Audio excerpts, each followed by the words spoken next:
Today is graduation day at Sonoma State University, and at SSU, a coalition of students, faculty, and local Occupy activists held a public demonstration to express their outrage over the honorary degree that was given to former Citigroup CEO Sanford Weill, one of the chief architects of the financial crisis. Citigroup, a so-called too-big-to-fail financial powerhouse, received $475 billion in federal funding during the crisis, the largest bailout given to any failing institution at the time. During the Clinton administration, Sandy Weill was largely responsible for the dissolution of the Glass-Steagall Act, which gave Wall Street investment firms the right to gamble with depositors' money using risky investment practices. Citigroup was also a major provider of toxic subprime mortgages. Time magazine named him one of the 25 people to blame for the financial crisis. Many Sonoma State graduates are saddled with student loan debt, much of it owed to Citigroup. Melanie Sanders is a Sonoma State University student. She graduated today and also participated in the protest. She says the silent protest is not intended to disrupt graduation proceedings. However, she says it's an insult to give Weill an honorary degree, considering the damage he's caused to struggling Americans, including herself. We're deeply offended that he's receiving this degree today. I put 19 years into my own degree. I'm a single mom. I've had a home foreclosed.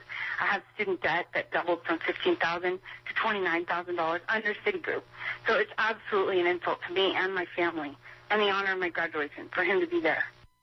Sandy Weill is now retired and very wealthy. He donated $12 million to fund the construction of Sonoma State's controversial Green Music Center, which includes a 1,400-seat symphony hall that bears his name.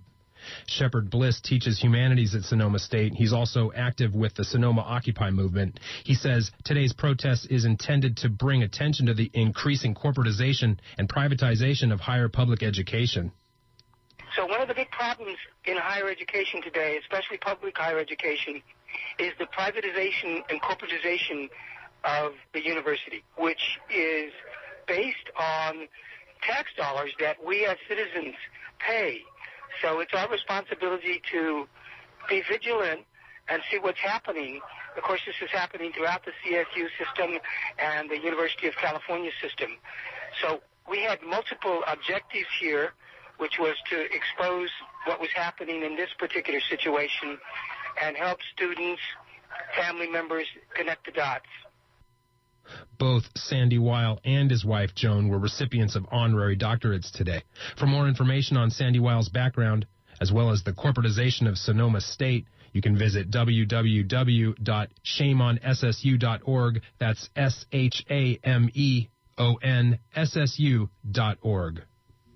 Citigroup's role in the national and global economic implosion and the foreclosure and student loan debt crises have received considerable press in recent years, but some of its other exploits are less well known. KPFA's Ann Garrison prepared this report on Citigroup subsidiary Citibank's involvement in laundering money gained by Rwanda's war and illegal mineral extraction in the Democratic Republic of the Congo.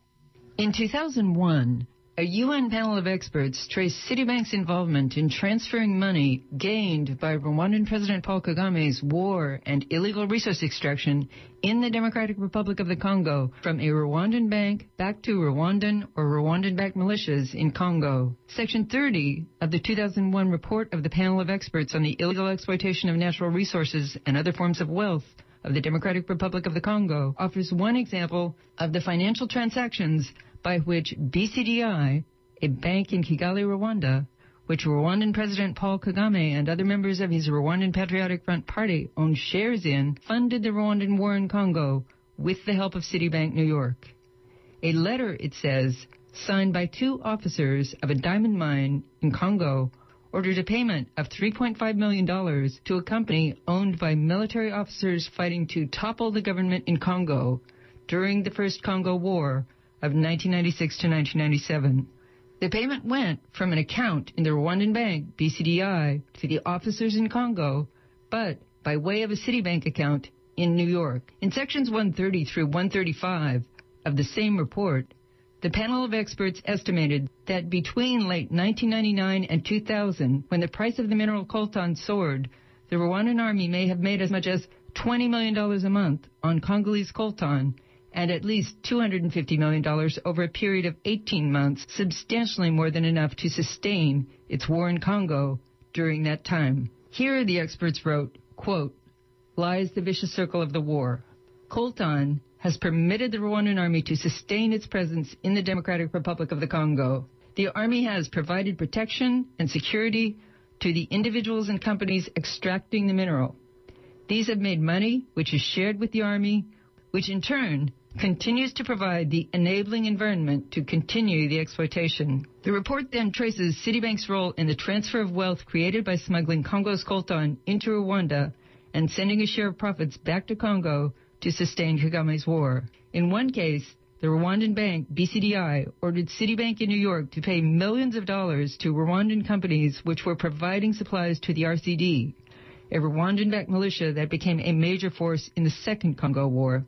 The Second Congo War began in 1997 and formally ended with a peace treaty in 2003, though the conflict continues. Renewed fighting in recent weeks has caused an estimated 10,000 Congolese refugees to flee across the eastern border into already overcrowded refugee camps in Rwanda and Uganda. In January 2008, the International Rescue Committee estimated that 5.4 million people had died in the Congo conflict between 1998 and 2008 alone. The majority had died of hunger, disease, and other hardship in the region's refugee and internally displaced persons camps. For Pacifica, KPFA and Afrobeat Radio, I'm Ann Garrison.